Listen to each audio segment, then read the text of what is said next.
Hello and welcome to episode 27 of series 4 of the Engaging Internal Comms podcast. This is the show for employee engagers and internal communicators who like to keep up to date with all that is new in our profession.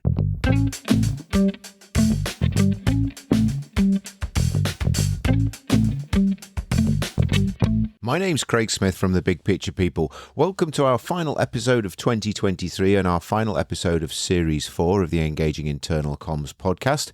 We're going to be rolling straight into 2024 with our next episode, our first episode of Series 5 going out on the 2nd of January.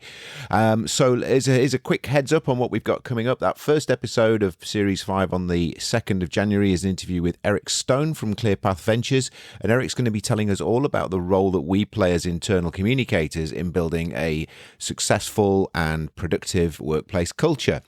Then on the 16th of the second episode of Series 5, I have an interview with Emily Hecker. Emily has just written a book all about how you can leverage yourself and your resources when you are an internal comms team of one, or where you have a very small internal comms team. Really fascinating conversation with Emily and a great book that she's just written. And we'll be telling you all about that and Emily's experiences, which led her to writing the book in that episode. And then for the third episode on the 30th of January, so the first 3 episodes all going out in January, we have an interview with Christine Cook from Lloyd's Register Foundation. And Christine is going to be telling us all about the importance and the role of internal communicators in developing a social purpose within the organization and how we communicate that to our employees. Many organizations now are looking to enhance their social purpose, make it more transparent for their employees in order to develop their engagement strategies. So Christine's going to be telling us all about that. So that's the first 3 episodes we've got coming up in Series 5 in January. And so really just sort of signing off before you listen to today's interview, just to say thank you very much for your continued support. We've grown the podcast significantly over 2023. Lots of great feedback, lots of people reaching out, saying that the podcast is really useful to them and that they're learning many new ideas, and it's exposing you to different ideas and techniques and thoughts and maybe different ways of looking at internal comms and employee engagement. And that's really what this podcast is all about. So thank you for your continued support. Thank you for continuing to listen to us. If you want to get involved in the show, please get in touch with me at info@thebigpicturepeople.co.uk. And all that remains is for me to say is to enjoy the rest of 2023. Have a fantastic holiday season, however you celebrate it. So let's get into this episode's interview and the final interview of 2023.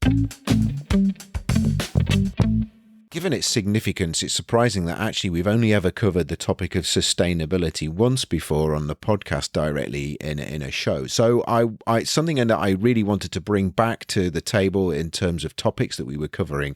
So today we're going to be looking at sustainability engagement, and we've got an award-winning sustainability communications agency.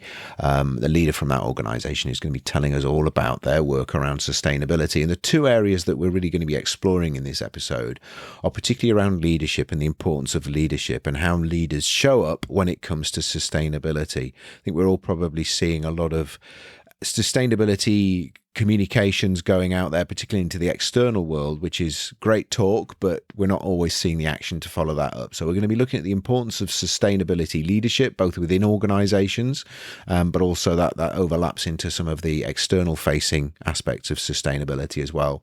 And then we're also going to look at different ways of communicating that really work for sustainability. Sustainability is one of those interesting topics. It's like a little bit like health and safety, which is the example I often use, which is it's sometimes organizations fall into the trap of communicating things like health and safety and sustainability from a compliance-based perspective. They'll talk about legislative requirements. But as we all know, we actually genuinely care about it. A lot of people don't want to go to work and get hurt, and in the same way they don't want the company they're working for or the organization they're working for to be damaging the planet as well. So it's really important that we engage people where they're at on this topic and also come at it from a human perspective. So our guest is going to be talking about that as well. We're going to share with you some final tips and also how you can reach out to different non-governmental organizations, NGOs, who might be able to help you with a particular sustainability challenge that you might have, and we'll talk about that towards the end of this interview as well. So I hope you find this a useful conversation around sustainability and engagement. My guest in this episode is Helen Neal. Helen is the owner of award-winning sustainability communications agency HN Communications and also sustainability events company Leaders Live. Helen has 2 decades of experience in political and social campaigns and communications. She's an advocate of collaboration and kindness in business and is on a mission to help businesses do more good in the world. So hello, Helen, how are you? I'm good, thanks, Craig. How are you? I'm very well, thank you. It's lovely to be speaking to you. Just for our listeners, whereabouts are you in the world? Whereabouts are you based, please, Helen? So I am based in what is this morning a very sunny Northamptonshire, so right in the middle of England. Fantastic, excellent. And just for our listeners, yeah, that's right in the almost the sort of, I guess, the sort of epicenter of the UK in terms of the sort of distance from the sea and right in the middle of the country there. Absolutely, Yeah, yeah. yeah, exactly. Excellent. So I gave a little bit of a background there to what you're up to at the moment, but Hmm. tell us a little bit more about that helping businesses do more good in the world, and also a little bit about your career and what's led you to where you are now, Helen, please. Yeah, sure. I mean, I think our premise is about communications for good, and we really focus in on the area around sustainability and helping businesses, particularly big global corporates, but also NGOs, to campaign and communicate on the work that they're doing in the sustainability space and being able to kind of, I guess, really take people with them on this journey. I think that we're all on, and I think more corporates are much more aware than ever of their responsibility and their role, not just as a business to sell goods and services to us, but actually to do right by its people, its supply chain, and also by the planet. So I think that's really the space in which um, we operate. And I guess in terms of my career, I'm not a traditional communicator, from I guess a kind of comms or PR background. And in fact, I'd never worked in an agency before, never have. My background is I worked in Parliament. I then had a role for in the kind of government relations field for a lot of corporates for Virgin Atlantic and latterly for Nissan, really to looking at policy and campaigns and change, and I think inevitably with particularly with airlines and with transport, the area of sustainability always came up in my work, and I've just seemed to find that sustainability found me no matter where I went, and I guess it's a really big challenge, particularly for those sorts of sectors. So my role was very much around looking at policy and change and wider society, and then I sort of I moved into communications latterly in my kind of corporate career, into internal communications, actually, and leadership communications. And I've always been really interested in how CEOs and leaders have the power to effectively move people. They're people internally, but also consumers in a particular direction. And I see the responsibility that businesses and particularly these leaders have. So I was always fascinated by the good ones in terms of how they did that. Um, so I chose to leave for various reasons, but I think I guess some of your listeners will also relate in that I had a small family. The corporate world at that point, this was pre-COVID, was not necessarily the best place really for me to be around if I wanted to kind of be around for my kids too. So I knew I needed to kind of carve something out for myself. And I've always taken the attitude that, if you're not happy with where you are, then it's, only you can change it. So I left on good terms. And in actual fact, Nissan said, well, look, I know you're leaving, but, would you consult for us? So I thought, well, okay, I'll give it a go because I could do with the money, quite frankly. Mm, mm. Uh, just like jumping off, your kind of career that you've had for 15, 16 years is Mm, is a big deal, right? So mm, took that on, and I think within 3 months, it was a bit of a light bulb moment, to be honest. And I remember speaking to a recruiter at the time because I thought, well, I need to find another job that's going to suit sort of my lifestyle. And I was explaining what I was doing. And clearly my face was sort of lit up, and they said, look, I don't mean to be rude, but are you sure you really want another job? You seem to be quite happy with what you're doing. And I think that whole feeling of consulting and working with people, kind of helping them unpick challenges. But being on the outside was I think where I realized I really needed to be and belong. So I think from that 6 years ago, we've kind of built up a beautiful agency that I'm really, really proud of. We're now a B Corp as well. We just got B Corp Mm. certification a couple of Excellent. weeks ago. Mm. Um, and I think over the course of the past 6 years, we've niched down more and more and more. And I've found that as we've niched down more, we've actually grown significantly. So that I think the more specialist we've become, actually, and the more narrow, the more we've grown and the more we've become known for the good things that we do. So Brilliant. that's us in a nutshell. Yeah, very good. Yeah, and I love it, like your story, and it's interesting. You left not with the intention then of starting your own business. You left because No, it was more for family and looking after your family. Yeah, no, yeah, that's interesting. yeah, Yeah, yeah, yeah, not at all. The whole yeah, idea of I think starting a small business actually was not even attractive. It was something I absolutely didn't want to do. yeah, yeah. Had no intention of doing it. Yeah, that's a similar story to my own, Helen, and I did actually leave my corporate life job, my last Mm, corporate job, with the intention of starting a business. But yeah, it's amazing how quickly you find whether that's for you. It's not for everybody, but you can no. have a feeling for it. But It's scary though, isn't it? I yeah, mean, it's yeah, scary to kind of leap off that, and particularly when you've got responsibilities and family. And I think the older you get, the harder it becomes. But I think you get to a point where you just think, I'm not living my life if I don't jump and yeah, try. yeah, yeah, definitely, definitely. Mm.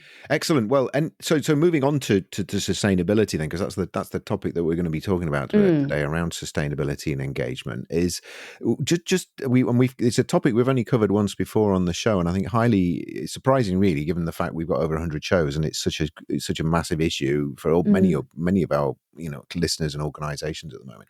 Where are organisations at the moment in terms of sustainability and doing the right thing? Because it was interesting what you said in your kind of build up there, which you were saying, um, organizations are trying to take their people with them. But I think also there's an element of people trying to take their organizations with them as well, as to what are, their beliefs and their passion and their worries about the sustainability issues as well. So really interested to find out where you feel, or particularly the big corporates who you work with are at, and also what are kind of some of the biggest challenges and opportunities they're facing when it comes to not necessarily compliance with sustainability regulations, but how they communicate that and how they sort of do that internal marketing piece around their sustainability activities, particularly if they're not, if they're a company that may be perceived in some way to be part of part of the problem, and maybe not all part of the solution as well. Mm. I think you raise some great points there, and I think starting from the point of like where are we today? I'd recently just come back from Climate Week in New York, so this happened just last month, and this is a great event that's been going on for a number of years. It's run by one of our clients, and we were lucky enough to be involved this year.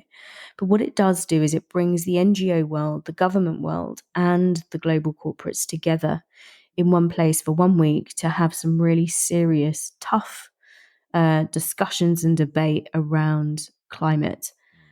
And I think just from sitting there this year, because obviously I went over and sort of listening to some of these people speak, I am definitely seeing a change within the global corporate world of one of realizing that um, it's okay to talk about difficulty. It's okay to talk about failures. It's okay to talk about the fact that they don't have all the answers. And I'm just starting to see, I think, within the corporate world, which is brilliant because it's one of the things that we really advocate, is that it's okay to talk about the difficulty around sustainability. And actually, we find that the more that these businesses start to say, you know what, we're struggling here, or this is difficult, or, we really wanted to switch to renewable energy, but there's no one else in this particular region that we're operating in that also wants to do this. Is there anyone else out there that wants to collaborate? These sorts of discussions that we would not have been having 5 years ago are now starting to happen. So I think that is a really positive point forward. And I definitely came back feeling quite uplifted that I thought, okay, I feel this is really moving now. That said, you know, there are plenty of other global corporates that are still not there. So we've got this kind of small-ish group of pretty well-known, brands and names that are starting to really make some progress. But I still think they are the exception rather than the rule. So the question is now, how do we start to bring more of these businesses into this way of operating? Because I believe that ultimately this is where business is heading, and if businesses are not going to get on board, they're going to get left behind. And it's just how quickly you as a business start to realize that you're going to need to change things within your organization. And to the point you were making, there is a massive driving force, I think, within lots of businesses now, particularly from generations of 30-year-old and under, who are coming on board into roles within these businesses, really expect a business to do things slightly differently to perhaps you or I had always seen a corporate business to do. That there is an expectation that a business is going to do right by its people, do right by the planet, as well as be a successful business and organization and driving a profit. And you need those three things. And I think employees who are also consumers, we're starting to expect that more of our businesses. So that indeed is, I think, driving part of this forward as well. Um, yeah, so I think there is a lot to be positive about. We see a lot in the news where it feels really difficult, it feels really challenging, and sometimes you can feel like it's all, there's this term now about climate anxiety, which are, particularly for younger generations, feel like no matter what they do, nothing changes. But I actually think, particularly for millennials and under, and Gen Z, etc., I think they have more power than they realize, and I think they are being the ones that are starting to kind of push this more and hold businesses to account, because they are now starting to be the consumers, and they're going to be the ones with greater purchasing power as we move forward. So so I think lots to be positive about, but there are still some challenges, and I think particularly when it comes to how you communicate. We've seen how things can go so badly wrong when it comes to sustainability if you don't get it right.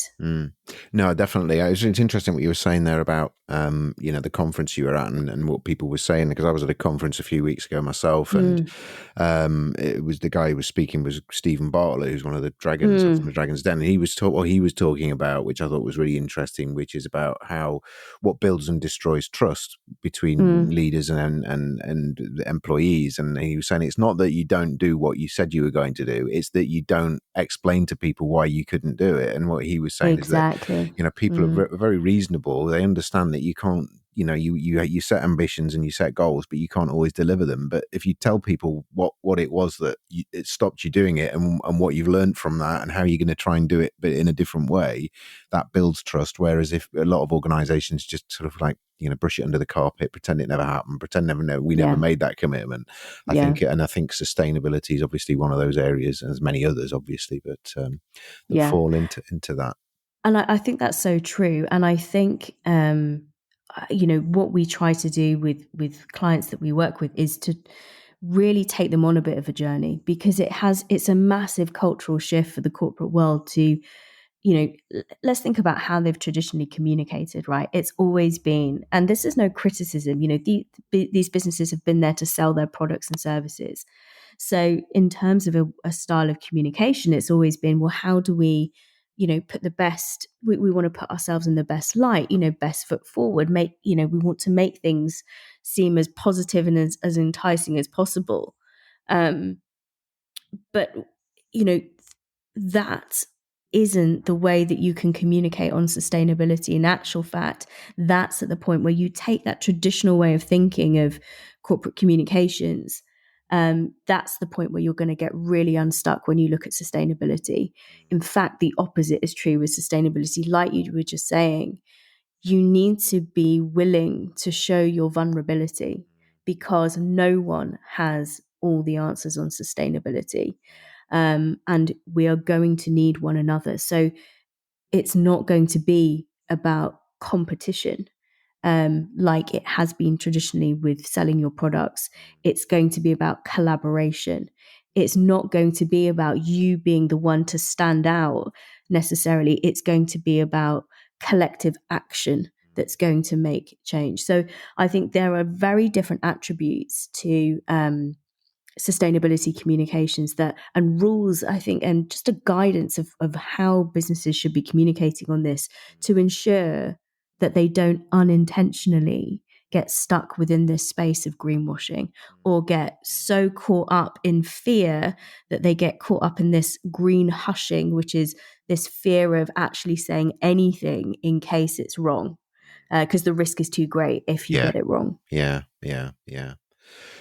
Yes, very good. So I guess that takes us into there's two areas that we were going to explore in detail, Helen, and one of those is that whole thing around leadership, and we've already started to explore that. And I know when we spoke in our kind of preparatory conversation we had a couple of weeks ago, Mm, we talked about this, and it was interesting because again it resonated with me in my career when I've not necessarily been involved with directly with sustainability in my corporate career, but I have been involved in things like health and safety, and I know the mm, two are very different. But mm, for me, it's a legislative compliance thing that can become very much delegated to one person who has that in their job title, and without leadership ownership and kind of championing it and sponsoring it, it can be very, very difficult to drive. Whereas if you've got leaders on board who are genuinely delivering it and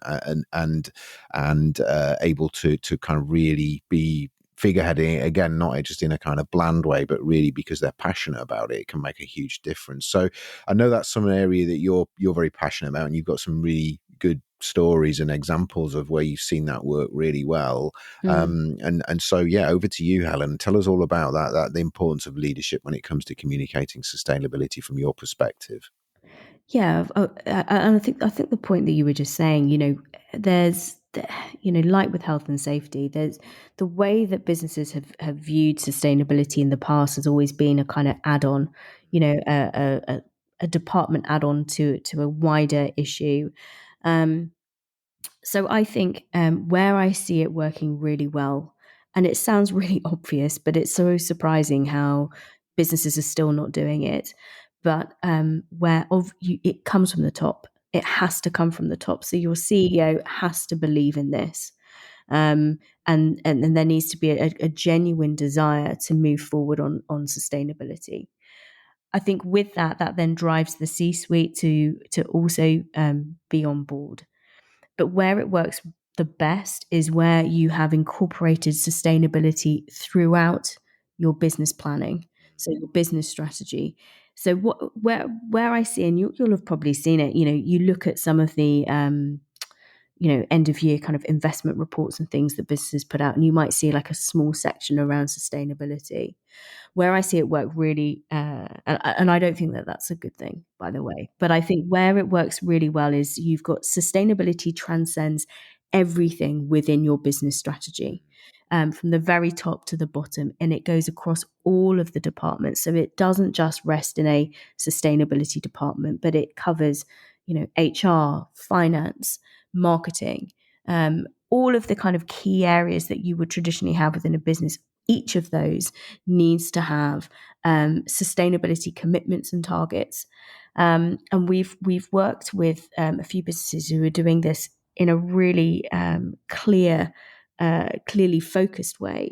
And actually, they've started to link C-suite bonus payments not just to the profitable side of their targets, whether you're in HR, finance, etc., but actually sustainability targets as well.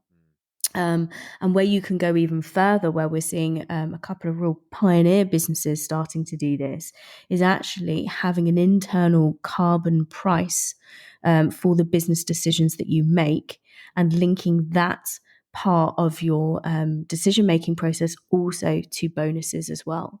And so having a clear carbon price to help you internally as a leadership team make quantifiable decisions, not just in terms of a financial calculation, but also a sustainability calculation.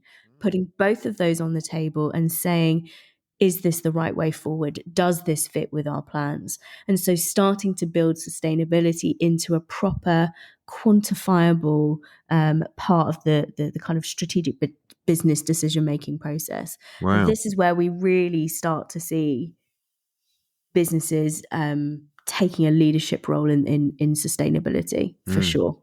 And is that so? I mean, I'm really intrigued by that. Is that so? Is Mm. that like an externally recognized algorithm that you can use to calculate that kind of carbon cost, or is that something that they've created for themselves? And or is it just a, I know it's an accepted internal way of calculating it? So I think a lot of businesses will tend to do this internally for themselves because I think it carries a certain level of um, sensitivity around it from a Sure, business competitive point of view. of course. However, the businesses that I have seen will bring in external auditors and organizations to help them develop that process. Okay. It's not really something I think I've seen businesses do solely on their own. It's Yeah. about bringing Yeah. in the specialist help. Yeah, yeah, brilliant, excellent. And I know you'd said it as well that the importance of capturing stories and sharing them and using that as a kind of repurposing that for award submissions, that sort of thing. Have you Mm. got any examples, obviously anonymized examples of that you can share with us, Helen? Yeah, I mean, case studies are essential. I think, one of the things around sustainability, and I'm going to be honest, some of the science and the data, we all know it, but it can be quite dull and boring.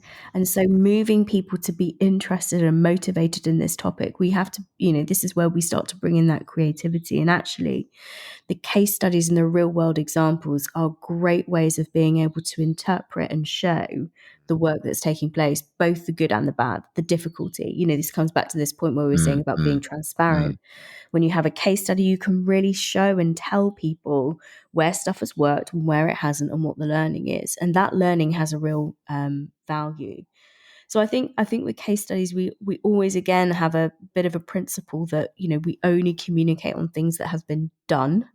There was a recent, I think in recent times, a view of like talking a lot about commitments.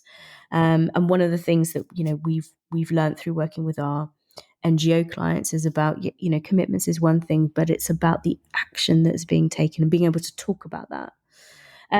But I've seen some great examples of great case studies of how businesses are, for example, moving towards 100% renewable energy for their manufacturing facilities. Some great pieces of work around how businesses are collaborating with other companies way outside of their usual space of operation. So, for example, you might have a brewer with a software developing company with a local cooperative of farmers all collaborating together on using pieces of newfound technology to monitor the moisture in the soil, to know when to irrigate the crops, to minimize the amount of water usage being used for those crops, and sharing that data amongst one another to kind of learn and be more focused around the water consumption, for example, which then feeds back to that business's water sustainability targets. Um, but also interesting ones about and this point around authenticity we spoke about earlier. Where I see things work really well is when a brand looks at really who they are and what their brand is known for, and then how they can think about linking that to sustainability that is kind of directly linked in some way. So let me give you an example.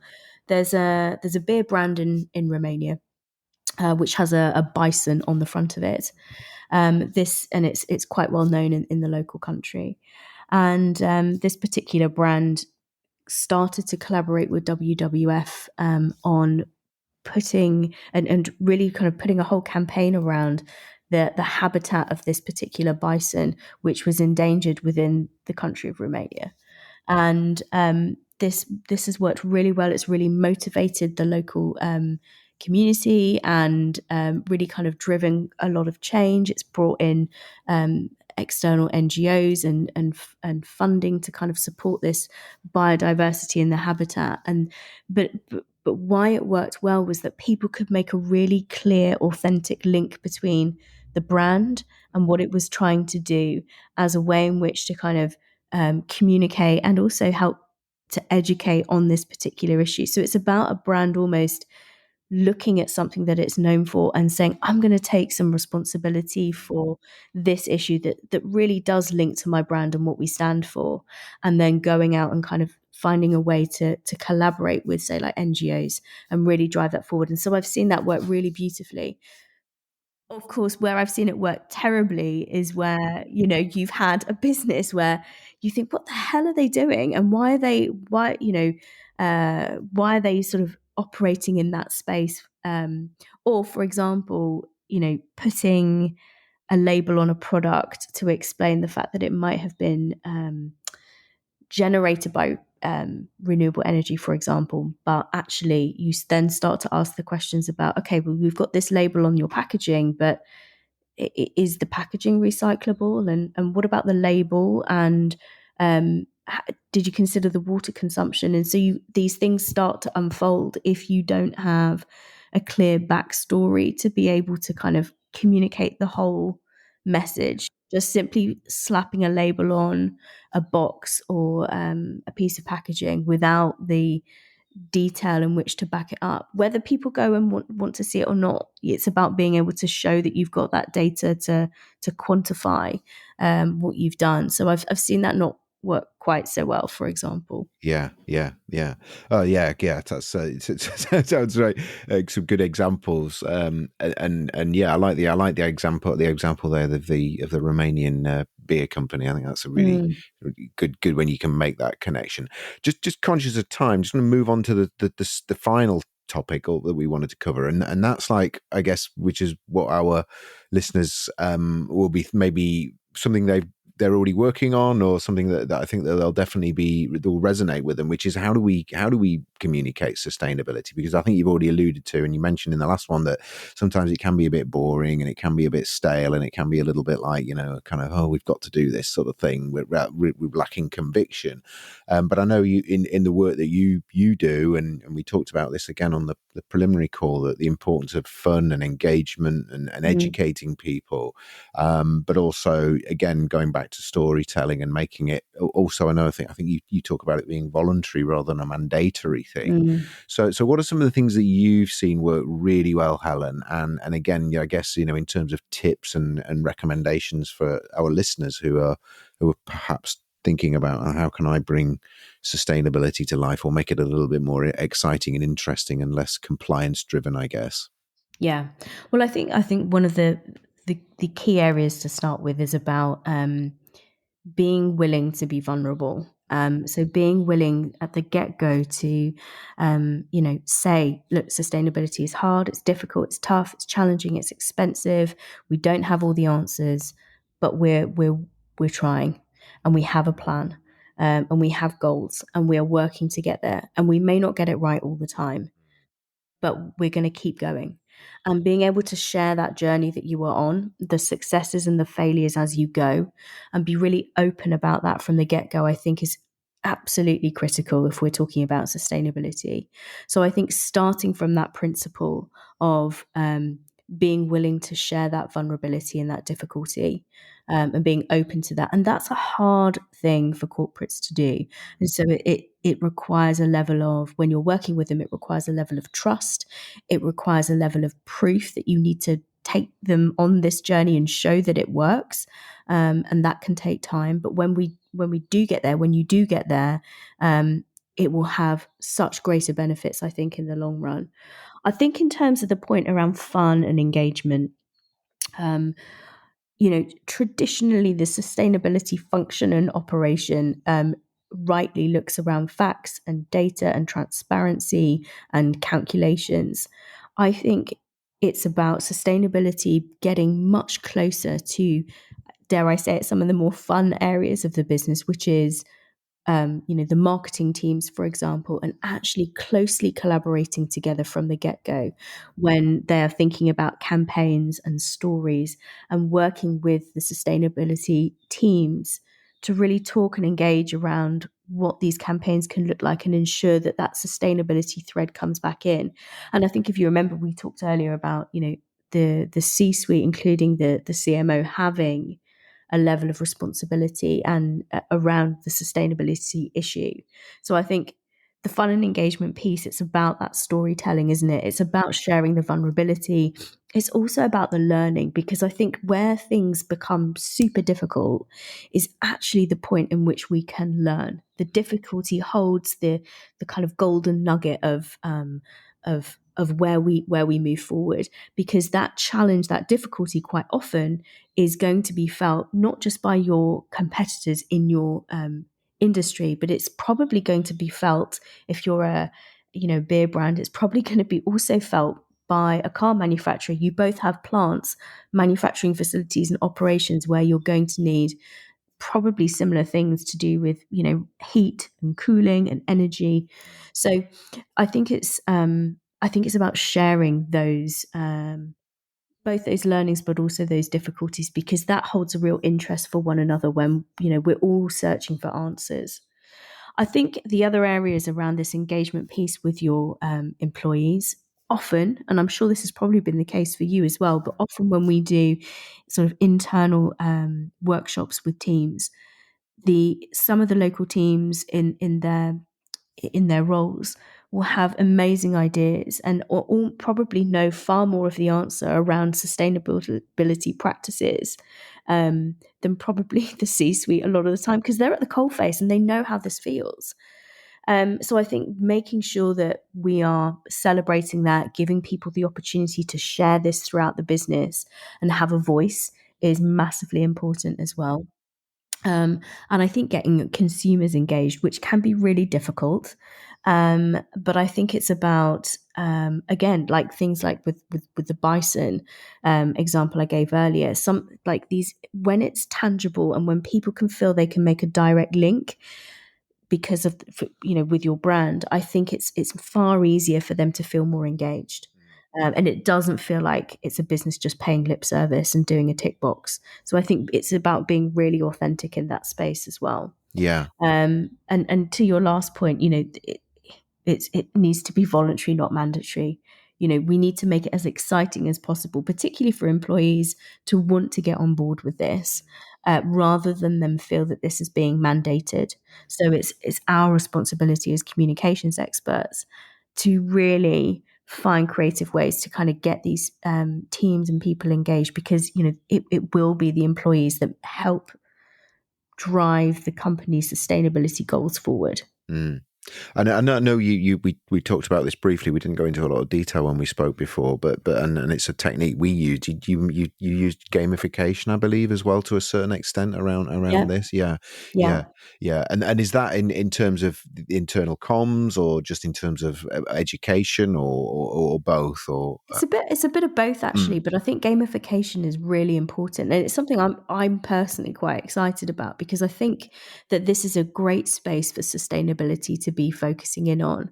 We've seen it work really well with what has traditionally perhaps been seen as online training, but we don't call it that. We call it, we give it a fun name, for example, but we don't like to call it training. We say don't make it mandatory.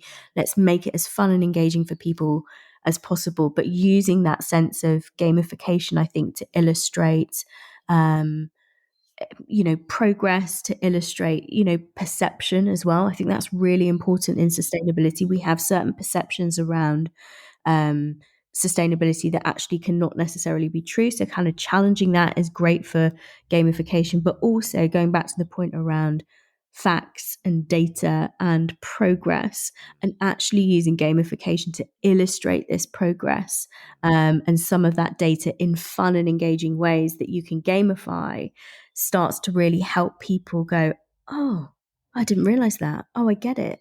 And I think the moment we can do that with people, where they just take a moment to see it slightly differently, Mm, mm.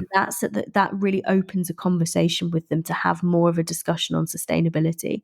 But we need to almost open up that curiosity a little bit, and I think that's where gamification really comes into its own. Yeah, absolutely. It's a fantastic Trojan horse because everybody likes playing games, regardless of how old you are or how mature or immature you think you are. Because people Mm. get a bit sniffy about gamification, but it's definitely it's a Trojan horse to get people to start talking about things and seeing things in very different ways. And if you think about the games that we play, not related to work, there's collaboration, there's competition, there's decision making, there's understanding, perception, and there's all sorts of different things that get really good games, and you can incorporate that into a gamified communication solution, which is it's a fantastic vehicle for that. And you say it's very invitational as well, rather than people feeling as though they're being forced to sit through a workshop and a set of slides, than actually taking part in something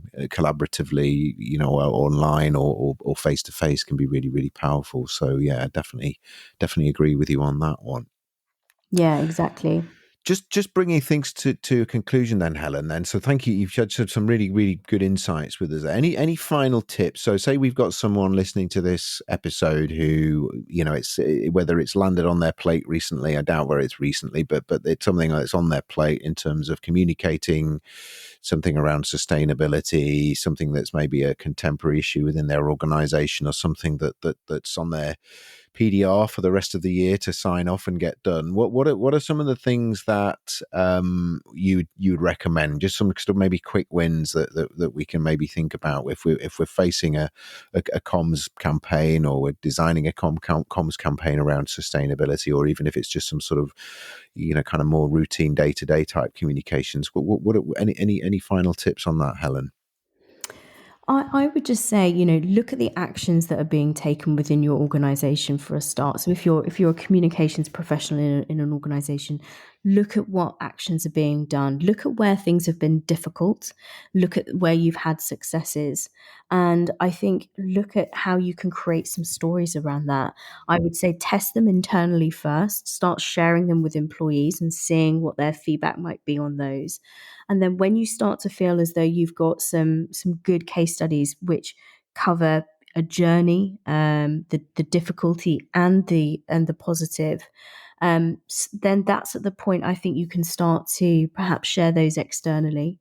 I would say look outside your sphere. So there is a great resource out there in terms of the NGO world that actually can be a huge support and a driver for change for you within the sustainability space. So I would say have a look outside of your sphere around who you can partner with. And I would just leave this podcast with just a couple of points in mind. I think whenever you are going to communicate about sustainability, if you can just have three things in your mind as you move forward on this, I would look at honesty, practical action, and measurability. And I think those are the three things that you should have as a base point in which to move forward. And then from that, try and have some fun with it. But I think if you have those three pillars as your base point, it's going to put you in a great position to be able to communicate authentically around sustainability. Excellent. Just going back to what you said there about different NGOs. I mean, Mm, is there a kind of a database, or where if you're looking to maybe connect with an NGO, and I guess they're context specific to your industry mm. or your own sustainability issues, where would listeners maybe start looking for those partners in that space? Yeah, I think that's a really good point. As far as I know, I don't think there is a database. I've Mm, certainly never come across okay. one. But people are very welcome to reach out to me if they've got particular Okay. areas. But there are some, for example, I'm just thinking of some general ones that might appeal. So RE100 is a great initiative around helping businesses to transition to 100% renewable electricity. I mean, that's going to be a big one for most companies. We've seen that be really, really successful. And there's an organization called We Mean Business, again, very focused in the corporate and business sector, but runs great campaigns in that space. But if there are any that your listeners are or issues, I would say, that are being, tackled or struggling with, then I might at least be able to put them in the right direction of a particular NGO that may be worth them having a conversation with. But they're always great for information, help, working with like-minded peers within these groups, finding solutions together as well, and but also that authenticity and that transparency piece, actually collaborating in this space with an NGO and having their support with your communications, for example, can be hugely beneficial, because they are a great balance to, and they can do auditing and things like that, which again really helps in the sustainability comms space. Okay.